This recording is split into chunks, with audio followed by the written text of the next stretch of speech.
Musa alaihissalam.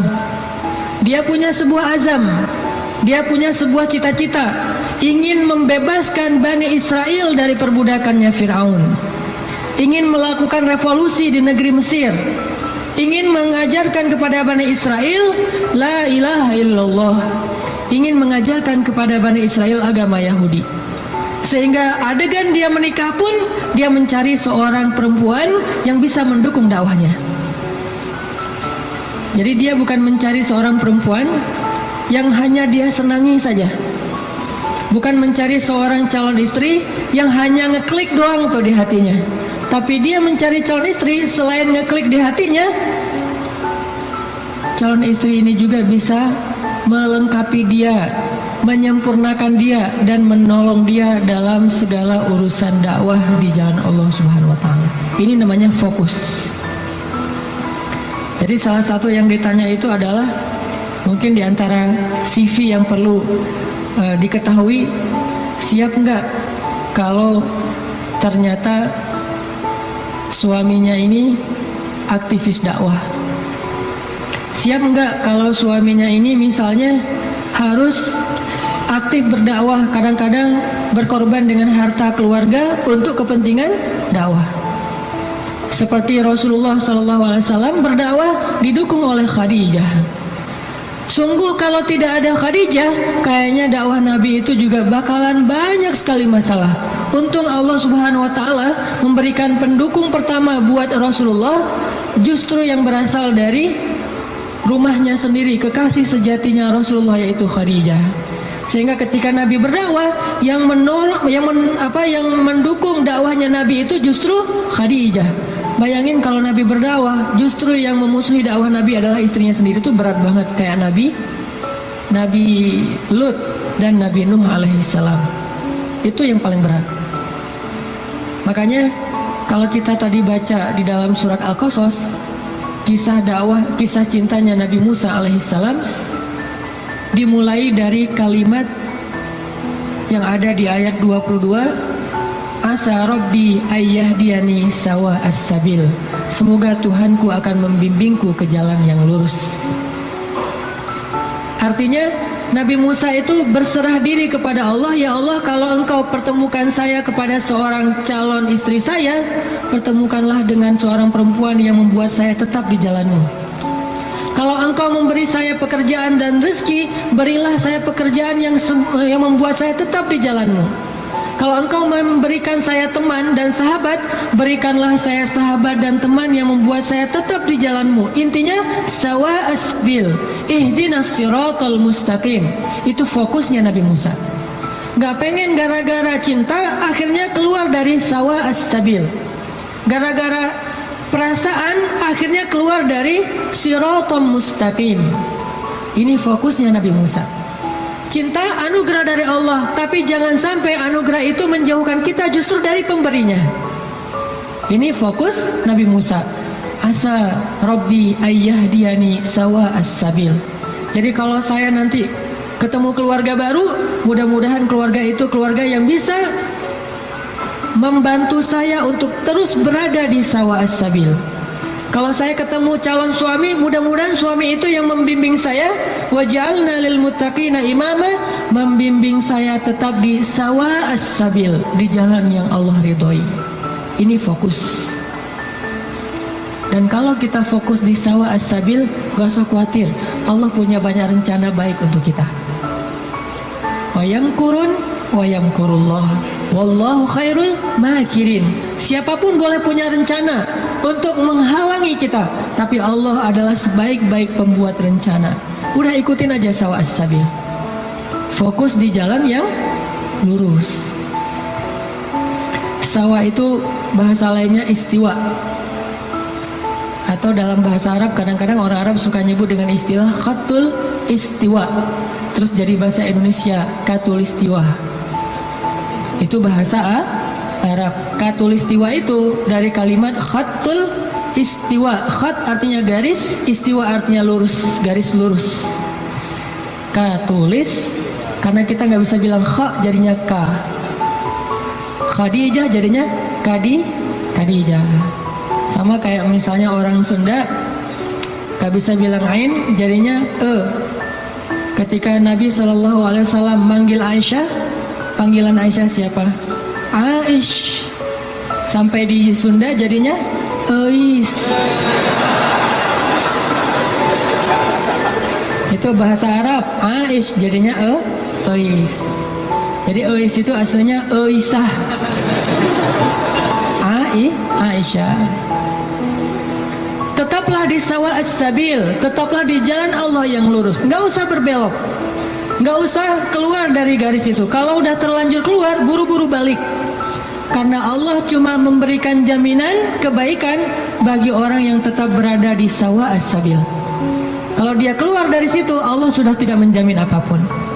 Kalau kita pengen hidup kita dijamin sama Allah, nggak bakalan kecewa, dikasih banyak kejutan, surprise yang luar biasa. Gampang sebetulnya caranya. Tetaplah di sawa as-sabil, nggak usah melenceng. Kalau kita udah tetap di sawa as-sabil, tunggu aja, terus berjalan. Di setiap beberapa titik nanti kita akan temukan Allah menyediakan surprise buat kita, sebagaimana Allah sediakan untuk Musa alaihissalam. Sawa as-sabil. Musa berjalan dari Mesir ke Yordania. Yordania waktu itu masih dinamai dengan istilah Madian, sekarang jadi Yordania. Jalan ke Madian, ke Yordania. Dan Musa tidak punya bekal sama sekali. Musa pelarian dari Mesir gara-gara nggak sengaja dorong orang mati kan. Jadi ceritanya di Mesir ada laki-laki Bani Israel bertengkar dengan laki-laki Kipti. Kipti itu Egyptian, orang asli Mesir. Waktu itu yang salah orang Kipti, sombong dan menghina laki-laki Bani Israel, mencurangi dia. Akhirnya protes nih, ribut. Datang Musa, tanya, ada apa ini? Diceritakan masalahnya. Akhirnya Musa mengingatkan laki-laki Kipti dengan cara mendorong, kamu jangan gitu, mati. Cuma digituin doang gitu, bayangin Musa. Ini jawara Mesir ya, Musa. Kalau di kita mungkin ada jawara Depok, jawara Bekasi, jawara Betawi kan ya. Ternyata jawaranya para nabi itu salah satunya Musa. Itu jawara nabi banget loh. Terkenal lah Musa secara fisiknya paling gagah, six pack. Pokoknya fisik Musa itu paling ideal aja. Sampai Bani Israel cemburu sama fisik Musa. Saking cemburunya Bani Israel kepada fisik Musa, akhirnya mereka ngejelek-jelekin Musa. Tahu nggak kenapa Musa selalu pakai bajunya tertutup? Nggak pernah pakai misalnya baju yang ketat atau cuma pakai celana doang biar nunjukin badannya bagus. Tahu nggak kenapa? Kenapa kata Bani Israel? Karena dia itu punya penyakit kulit. Difitnah Nabi Musa oleh Bani Israel. Saking Nabi Musa tertutup. Akhirnya Allah membebaskan Nabi Musa dari fitnah itu. Suatu saat Nabi Musa lagi mandi di sebuah oasis. Dia naruh bajunya di atas batu. Dia hanya mandi pakai celana. Dan itu bukan aurat bagi laki-laki. Karena badannya bukan aurat, perut bukan aurat. Dia mandi nih. Begitu selesai mandi, mau ngambil baju, ternyata batunya udah pindah. Nabi Musa ambil kayak semacam galah gitu. Dia tarik bajunya pakai galah. Pas dia mau narik bajunya pakai galah, batunya lari, membawa kabur bajumu Musa. Itu disebutin di akhir surat Al-Ahzab loh. Ini bukan dongeng, kisah Al-Quran. Walaupun kisahnya pendek, tapi ditafsirkan oleh hadis Nabi. Batunya lari tuh, bawa kabur bajunya Nabi Musa. Sehingga Nabi Musa ngejar-ngejar batu itu sambil mengatakan, hajar, thawbi, hajar, thawbi, hajar. Batu saya dibawa, baju saya dibawa lari batu. Kan susah kan, baju batu, baju batu. Nabi Musa ngejar-ngejar, bajunya dibawa lari sama batu. Kemana batu itu lari bawa baju Nabi Musa? Ke tempat-tempat orang Bani Israel ngumpul. Cari mana skatepark, dia ke skatepark. Skateparknya Bani Israel. Jadi anak-anak Bani Israel lagi main skate gitu. Batu lari, wah dijadikan obstacle gitu, wah ngetrik gitu ya. Ngetrik di atas batu. Jadi kickflip apa segala macam gitu, ngetriknya di atas batu. Dikejar-kejar sama Musa. Kirain sama Bani Israel Musa juga lagi parkur gitu, ngejar-ngejar batu. Wah Musa parkur, ternyata Musa tuh jago parkur, badannya bagus kan. Lewat tempat skatepark, lewat lagi nanti tempat anak-anak main futsal. Musa lari, ternyata Musa pelari hebat, jam maraton gitu. Semua tempat-tempat ngumpul anak-anak muda Bani Israel tuh batu nyamperin gitu. Ada tempat futsal, tempat skatepark, kafe. Ada orang Bani Israel lagi ngopi-ngopi gitu, lagi ngobrol nggak jelas gitu kan. Lewat batu, sep. Nabi Musa ngejar di belakang. Wis, Musa badannya bagus. Semua orang pada ngeposting hashtag Musa keren. Viral aja. Jadi viral bahwa Musa itu ternyata badannya keren banget. Di mana-mana di repost, jadilah selebgram. Followersnya nambah. Followers apa? Bani Israel yang kagum kepada Musa. Ini bahasa saya analogikan dengan kekitaan ya. Ini hanya analogi. Udah gitu, batu itu ternyata berhenti di tengah pasar Bani Israel. Berhenti di tengah pasar. Udah lari jauh, akhirnya berhenti. Musa datang ngambil baju langsung dipakai karena malu. Walaupun bukan aurat, Musa itu menjaga diri. Gak mau mentang-mentang badannya bagus tunjukin ke cewek-cewek. Nanti cewek, selfie. Musa itu seorang nabi, terjaga. Dia nggak mau kayak gitu. Kita belum juga six pack, baru two pack lah ya. Udah pamer, posting shrek, langsung posting. Udah gitu edit dikit biar jadi three packs.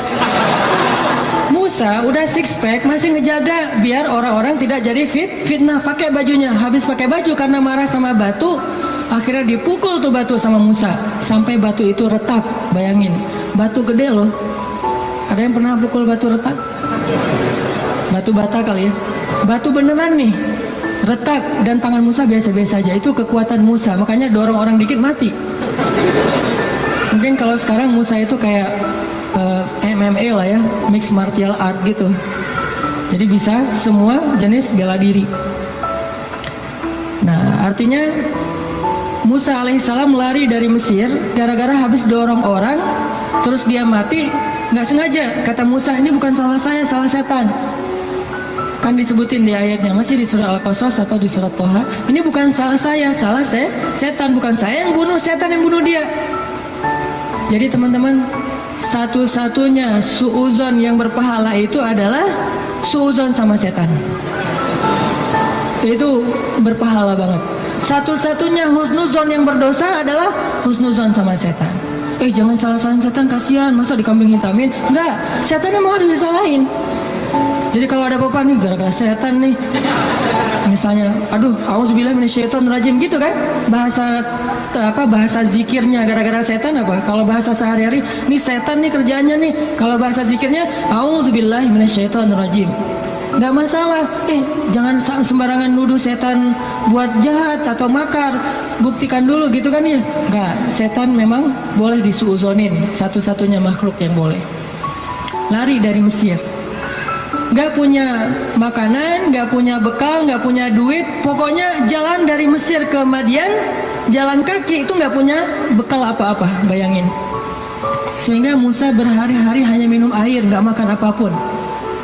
Air karena gratis. Begitu hujan dia minum.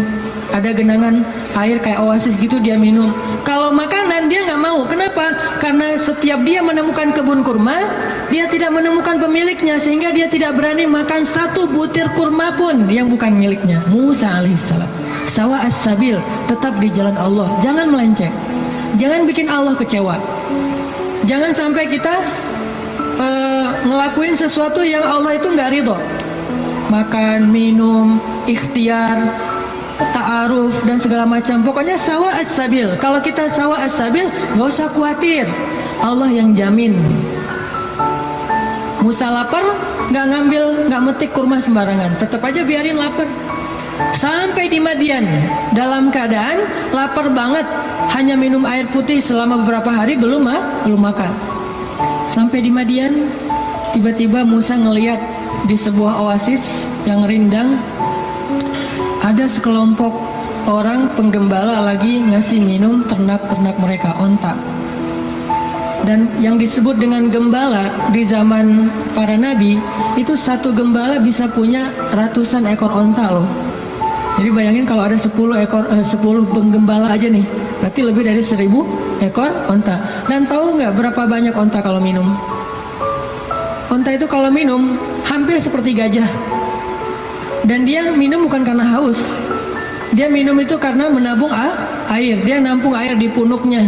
Sehingga kalau dia melakukan perjalanan panjang, dia nggak perlu minum dalam waktu seminggu pun nggak masalah, karena dia akan mengambil air dari punuknya yang disimpan. Jadi ada penyimpanan air di belakangnya, kayak tangki air gitu, kayak toren. Musa punya onta itu punya toren yang disebut dengan punuk onta. Jadi kalau dia minum bukan hanya karena haus, aduh haus banget minum, udah selesai pergi, enggak, haus banget minum, udah gitu kok masih minum, nampung dulu di toren, ditaruh di toren. Bayangin satu ekor onta punya satu toren, ada 1000. Berapa lama nunggu ngantrinya tuh? Dah, waktu itu Musa ngelihat di antrian paling belakang ada 2 cewek. Ceweknya solehah, malu-malu di belakang, megang onta. Onta mereka nggak terlalu banyak, mungkin sekitar 10 atau 15 gitu pegang. Tapi paling belakang nungguin sambil berdiri culang-cilang gitu. Ini gimana nih gitu-gitu kan, bingung kan, cewek berdua di antara banyak cowok. Ini ciri-ciri calon istri ideal tuh gitu. Jadi kalau lihat cewek lagi culang-cilang, nah ini calon saya nih. Kemana neng? Lagi nunggu angkot. Angkot kemana? Angkot ke Bandung. Ke Bandung mah nggak ada angkot dari Depok gitu. Naik kereta atau naik travel. Oh iya, saya nggak pernah ke Bandung. Ya udah saya temenin, jangan gitu ya. Artinya ada ciri-ciri solehah, yaitu orangnya bingung karena malu, bukan bingung karena nggak paham ya, tapi bingung karena malu. Nih gimana nih, serba sering salah tingkahnya gara-gara malu. Kalau ada cowok-cowok, aduh gimana masuknya ya, cowok pada duduk semua di depan masjid, mau masuk ke masjid ada aja di teras banyak cowok, dia bingung. Itu calon istri ideal banget tuh. Jadi kalau ngelihat cewek kebingungan, berdoa kepada Allah, ya Allah berikan saya seorang istri yang lagi kebingungan. Cari yang bingung-bingung gitu teh. Karena yang bingung itu pasti rasa malunya besar, kehormatannya luar biasa, menjaga diri. Kalau dia nggak menjaga diri mungkin nggak akan terlalu kebingungan. Dia akan, walaupun nggak semua yang berani, yang cekatan itu berarti bukan orang soleha, bukan. Cuman salah satu cirinya itu adalah punya rasa istihya, malu-malu. Jadi kalau ngomong Assalamualaikum, Waalaikumsalam, ngomongnya membelakangi gitu ya. Itu salah satu ciri-cirinya. Pas ngeposting di Instagram, kita stalking gitu, kita kepoin Instagramnya, ternyata fotonya semuanya foto bunga-bunga, nggak ada foto orangnya. Ada kaktus, ada apa gitu, foto-foto bunga. Kalau ada foto orangnya pun foto KTP, hitam putih pula, segini, kayak orang foto paspor ya. Kalau pakai kacamata suruh buka kacamatanya, terus disuruh deketin matanya, melotot lagi, baru difoto, posting di Instagram foto. Kalau gitu berarti beda lagi nih karakternya. Karakter yang istrinya Musa malu-malu di belakang, duduk aja berdua nungguin. Akhirnya karena ngelihat ini perempuan kok ngantri berdua, Musa samperin. Datang Musa nanya, "Ma khatbukuma?" Segitu doang pertanyaannya. Jadi jangan panjang-panjang. Jangan nanya nomor handphone, jangan nanya akun Instagramnya apa, jangan basa-basi segala macam, jangan tiba-tiba pura-pura salah nomor telepon yang nyasar. Nanya aja, "Ma khatbukuma?" Ada apa? Kenapa kayak gini? Kenapa di belakang? Kenapa? Bahasa sederhananya adalah kenapa kalian berdiri saja di sini? Ma khatbukuma? Apa masalah kalian? Kedua perempuan ini terus bilang, kami tuh pengen ngasih minum ternak kami, tapi nggak bisa, soalnya laki-laki itu banyak yang ngerumunin air, dan kami nggak enak kalau mau desak-desakan dengan mereka. Sedangkan ayah kami sudah tua, nggak bisa memberikan minuman ternak. Musa melihat perempuan ini butuh pertolongan, akhirnya Musa ngambil ternaknya. Nggak banyak ngomong. Emang ternaknya namanya siapa? Salah tanya lagi kan ya? Basa-basinya lebay, salah. Udah aja ambil ternaknya, kemudian dibawa oleh Musa, diberi minum. Bayangin Musa yang dalam keadaan capek banget, lapar, perjalanan jauh, masih sanggup memberi minum ternak. Dan dulu cara ngasih minum ternak, itu ngambil timba, timbanya tuh kayak ember. Kalau di kita ember, kalau orang Arab nyebutnya timba. Dalwun itu ember besar, dia ambil nggak pakai tali, turun ke dalam sumur, sumurnya besar gitu, ngambil air, naik lagi ke atas, ngasih minum kepada onta, turun lagi ke bawah, naik lagi ke atas. Bayangin tuh, lumayan kan buat latihan otot. Musa turun naik ke atas bawa minuman untuk ternak. Ada 10 onta, bayangin, minimal 10 ember. Dalam keadaan lapar, lemes, perjalanan jauh, lelah, kurang tidur. Coba kekuatan Musa. Dan itu langsung diketahui oleh cewek-cewek nanti, bilang dia itu orang yang kuat luar biasa. Kasih minuman ternak, udah selesai itu dikasih lagi ke cewek-ceweknya pada pulang. Jazakallah khair wa iyyakum, pulang aja. Musa setelah mereka pulang nggak pura-pura apa gitu, aduh di sini warung Padang di mana ya, nggak nanya-nanya gitu. Nggak minta kepada perempuan itu balasan apapun. Di sini warung Padang di mana, di sini apa KFC di mana atau apa gitu. Dia cuma menyerahkan onta perempuan itu, kemudian dia kembali ke tempat yang teduh. Sampai di tempat yang teduh, dia berdoa lagi kepada Allah. Apa kata Musa? Kata Musa, Rabbi inni lima anzalta ilayya min khairin fakir. Ya Allah, saya fakir. Fakir itu butuh banget. Ya Allah, saya butuh banget rezeki darimu. Saya lapar. Ngomong ke Allah Subhanahu wa ta'ala. Saya lapar ya Allah, saya butuh kebaikan darimu karena saya sangat kekurangan sekarang, fakir sekali. Dalam keadaan lagi lelah kayak gitu, Musa kalau ada masalah apa-apa, Robbi, coba bayangin, ayat 22, Robbi, ayat 24, Robbi, ayat-ayat sebelumnya dan sesudahnya juga, Robbi, ada masalah dikit, Robbi, minta kepada Allah. Ketemu seseorang yang mungkin kayaknya ngeklik banget dan soleha nih, atau soleh, jangan ngomong ke dia dulu, ngomong ke pemilik hatinya dulu, Robbi, yang itu tuh. Nanti Allah tiba-tiba ngeklik hatinya, udah jalan, balik lagi ke belakang. Ada apa Kang? Enggak manggil. Kayak tadi ada yang manggil perasaan. Ternyata yang manggil bukan suara, tapi hati, perasaannya yang manggil. Oh, ya, kita kan nggak mau malu-maluin cewek. Jadi yang ngomong kayak gitu tuh kita, oh iya saya tadi manggil, mau nanya, ini kalau mau misalnya masjid yang dekat di mana ya? Tanya masjid gitu sih, biar soteh gitu ya. Masjid terdekat di mana? Oh, masjid ya. Saya pengen sholat jamaah. Saya nggak bisa sih kalau nggak sholat jamaah, orangnya gimana gitu. Mulai kan ya sholat jamaah. Oh ya, ada di situ di apa dekat balai kota. Oh iya di situ juga banyak warung kok. Enggak, saya mah hari ini puasa. Karena hari Jumat gitu ya. Hari Jumat puasa. Jadi soleh banget lah ya intinya. Musa balik kepada tempat teduh, berdoa kepada Allah. Jadi kalau ada masalah lapar, doa. Kesasar, doa. Bingung, doa. Apapun, ilahi Rabbi, itu sawa as-sabil. Kalau kita mau makan satu buah korma di sebuah kebun, mintanya kepada pemilik kebun. Pak, boleh saya minta satu butir korma? Minta kepada dia. Tapi kalau kita lapar, minta kepada Allah. Allah itu pemilik alam semesta. Bukan cuma satu kebun kurma, tetapi langit dan bumi milik Allah. Minta kepada pemiliknya, Rabbi. Baru setelah itu ikhtiar kepada makhluk. Awalnya ikhtiar ke langit, baru kemudian ikhtiar di bumi. Jadi teman-teman, pesan moral pertama adalah kalau kita pengen ditolong oleh Allah, kalau kita pengen Allah kasih banyak kejutan, kalau kita pengen hidup kita itu penuh dengan kebaikan,